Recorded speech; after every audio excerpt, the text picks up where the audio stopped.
Hello students, good evening to all of you. Today we will discuss about solar system in detail. In this video we discuss about solar system in detail. Turn wise, one by one we discuss. Okay? तो हम इसमें turn wise यानी बारी बारी एक एक को हम इसमें पढ़ेंगे. ठीक है, मैंने आपको पहले बता दिया था सोलर सिस्टम में शॉर्ट में. ठीक है, तो कि भाई कितने प्लैनेट्स होते हैं सोलर सिस्टम के, सोलर सिस्टम क्या होता है, डेफिनेशन से भी आपको समझाया. और इसके बाद थोड़ा बहुत सैटेलाइट्स वगैरह जो भी है, नेचुरल सैटेलाइट क्या है क्या नहीं है, वो थोड़ा बहुत मैंने कौन कौन से दूसरे पार्ट्स सोलर सिस्टम में जुड़े हुए होते हैं वो मैंने बता दिया. अब हम आज डिस्कस करेंगे बारी बारी. सबसे पहला हमारा जो है वो सन है कि सन क्या है. ठीक है, तो सन क्या है कि सन जो है मैंने आपको पहले बताया कि sun is not a planet but it is a star. ठीक है, सन एक स्टार है. ठीक है, स्टार होता है. ठीक है, तो सन क्या है कि सूरज, जिसको हम सूरज भी बोलते हैं. ठीक है, सूर्य ग्रह. ठीक है, तो सूरज जो है, तो ये अगर बात की जाएगी जो ज़मीन है अर्थ से. ठीक है, आप देख सकते हैं यहाँ अर्थ से ये 10⁹ टाइम्स बिगर है, यानी कि 10⁹ टाइम्स, यानी कि 9 बार 10⁹ टाइम्स यानी बड़ा है किससे, अर्थ से. ठीक है, और इसका जो वेट है, अगर वेट की बात करेंगे तो 2 × 10⁻27 टन के हिसाब से है ये. ठीक है, टन के हिसाब से ये बड़ा है सूरज ज़मीन से, यानी ज़मीन छोटी है, सूरज इससे इतना आकार में बड़ा है. ठीक है, और वेट ये इसका वज़न जो है वो इतना है. ठीक है, आप देख सकते हैं 2 × 10⁻27 टन इसका वज़न है. ठीक है, फिर नेक्स्ट जो बात है इसमें बोलता है कि जो एनर्जी जो सूरज से आती है, ठीक है, तो वो किस वजह से आती है कि जब हाइड्रोजन ये गैसेज होती हैं. ठीक है, हाइड्रोजन और हीलियम के बीच में जब टकराव होता है, फ्यूजन होती है. ठीक है, तो उस वक़्त एक एनर्जी निकलती है वहाँ से, जिस एनर्जी को हम बोलते हैं सोलर एनर्जी या सन एनर्जी. ठीक है, तो नेक्स्ट बोलता है कि सनलाइट, अब सनलाइट जो है वो 8 मिनट्स एंड 16.6 सेकंड्स लगाती है ज़मीन पर पहुंचने के लिए, यानी कि 8 मिनट और 16.6 सेकंड लगाती है ज़मीन पर सूरज की रोशनी पहुंचने के लिए. ठीक है, तो ये है. फिर इसके बाद जो the son's present age is 5, ये देखो जो प्रेजेंट, अगर आज की अगर बात की जाएगी इसकी सन की, तो सन की जो है कितनी प्रेजेंट एज कितनी है, तो 5 बिलियन.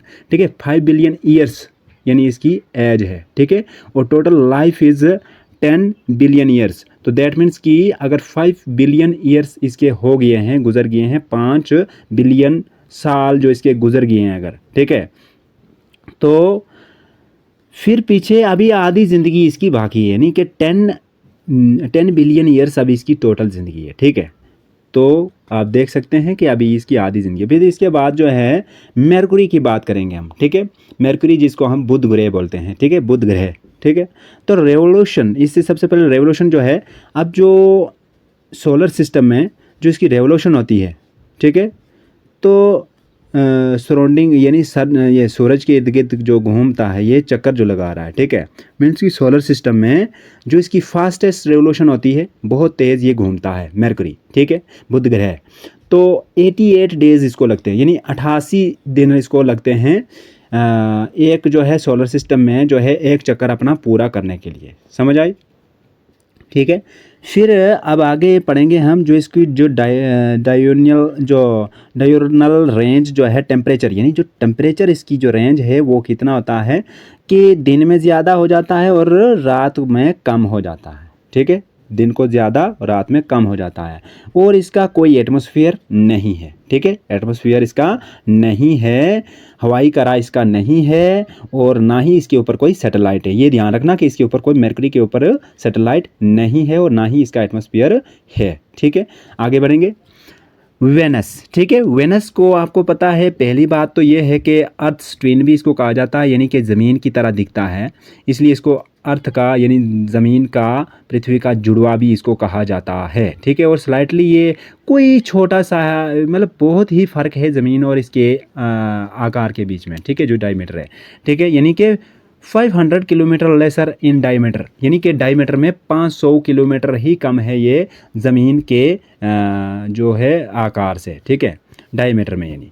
तो जो पॉपुलरली अगर कहा जाएगा तो इसको इवनिंग एंड मॉर्निंग स्टार भी कहा जाता है, ठीक है, इवनिंग एंड मॉर्निंग स्टार भी इसको कहा जाता है, ठीक है, क्योंकि सुबह मॉर्निंग स्टार इसलिए क्योंकि सुबह देर तक ये हमें दिखता है, जो आसमान में एक तारा चमकता हुआ दिखता है तो वो यही होता है मॉर्निंग स्टार, इसलिए कहते हैं। इवनिंग स्टार इसलिए क्योंकि सबसे पहले जो जो इवनिंग होता है यानी शाम जब होती है तो शाम में सबसे पहले हमें यही दिखता है, ठीक है, कौन सा, यानी ये वेनस दिखता है, इसलिए इसको इवनिंग स्टार भी कहते हैं, ठीक है। And brightest star of the solar system भी इसको कहा जाता है, किसको, इसी वेनस को, क्यों, क्योंकि इसमें जो है 70% जो है एल्बेडो यानी इसकी जो रिफ्लेक्टिंग पावर है, ठीक है, जो इसकी 70% है, ठीक है, 70% इसकी जो है रिफ्लेक्टिंग पावर है, इसलिए ये ब्राइटेस्ट प्लेनेट है, बहुत तेज़ रोशनी इसमें होती है, ठीक है। फिर इसके बाद क्लोजेस्ट प्लेनेट जो है अर्थ का भी है ये, यानी कि ज़मीन के नज़दीक है ये, ठीक है, तो इसलिए इसको closest planet of the earth भी इसको कहा जाता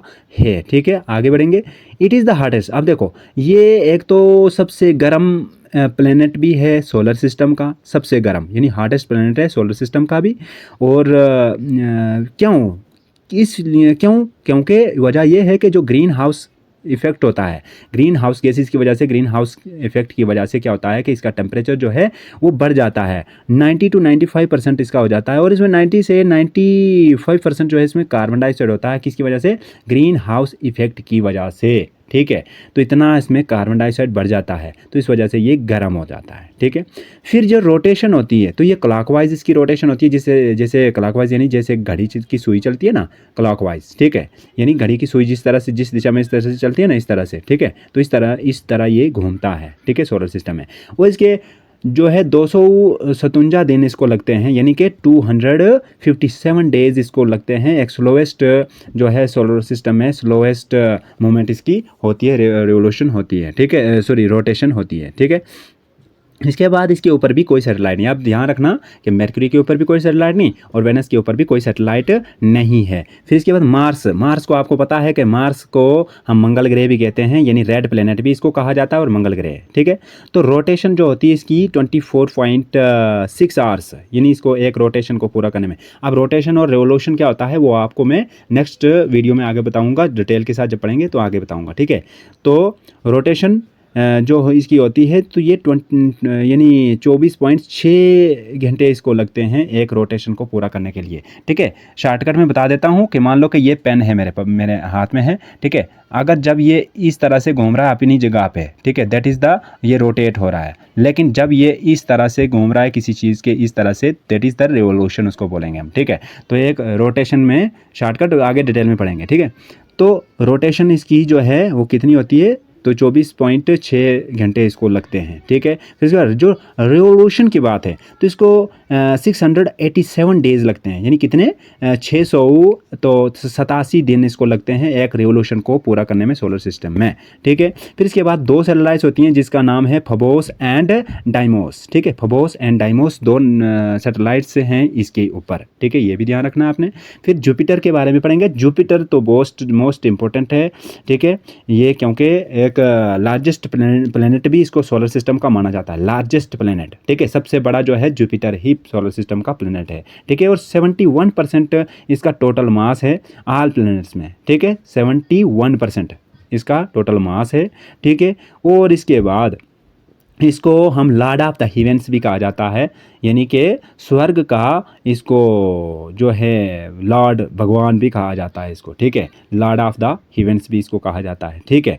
फिर इसका जो इसमें जो एनर्जी आती है, यानी जो ये सन से मान लो कि जो ये एनर्जी ये लेता है तो उससे 2 गुना, यानी जो सन से जो इसमें एनर्जी आती है ना, जो रिसीव करता है, ठीक है, सूरज से, तो उससे 2 गुना यानी बढ़ाकर हमें ये हीट प्रोवाइड करता है। क्यों, क्योंकि इसका जो एटमॉस्फेयर होता है तो इसमें इसके एटमॉस्फेयर में क्या होता है कि hydrogen, helium, methane and ammonia gases पाई जाती हैं। तो ये इस वजह से क्या होता है कि इसका जो है ये क्या हो जाता है, ये जो है ये ज़्यादा एनर्जी प्रोवाइड करता है। फिर इसके बाद फास्टेस्ट रोटेशन इसकी होती है सोलर सिस्टम में, फास्टेस्ट, ठीक है, फास्टेस्ट इसकी होती है, ठीक है।